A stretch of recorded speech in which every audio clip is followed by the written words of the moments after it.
Pour ajouter mon horaire à mon agenda, je dois d'abord cliquer sur un premier cours, par exemple le jour 1. Ici, j'ai un cycle de 9 jours. Je vais cliquer sur le premier cours, ici. Et là, je vais choisir entre j'ai une période libre le jour 1 à la P1 ou j'ai un cours. Si j'ai un cours, je dois choisir parmi les groupes auxquels j'enseigne. Là, ici, je n'ai pas ajouté de groupe encore, donc c'est la première chose que je dois faire. Ce que je vais faire, c'est que je vais cliquer sur créer mes groupes et je vais créer mes groupes.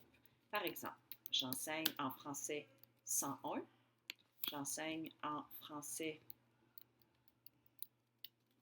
401,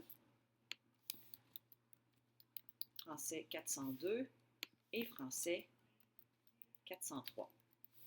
Mes groupes sont créés.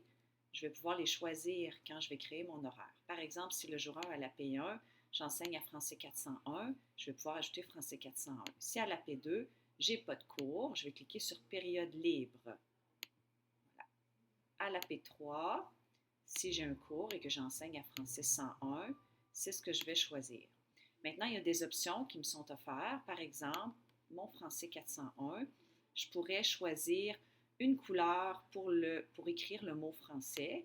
Par exemple, je pourrais le prendre en bleu. Donc, voyez-vous, français est devenu bleu.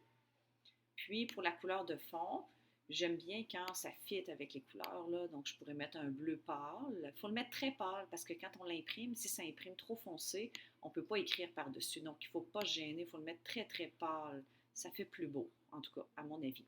Je peux choisir un icône. Par exemple, pour mon cours de français, je pourrais toujours prendre une petite souris. Donc, mon cours de français 401 va être associé avec la petite souris.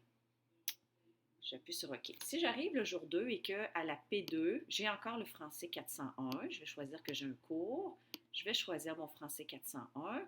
Donc là, ce qui est intéressant, c'est que automatiquement, je vais avoir ma petite souris qui se répète. Il va être écrit en bleu et ça va être en bleu pâle. Je fais la même chose pour tout mon horaire. Puis quand mon horaire est terminé jusqu'au jour 9 et que je vais imprimer mon PDF, mon horaire va être généré jusqu'à la fin de l'année. Voilà.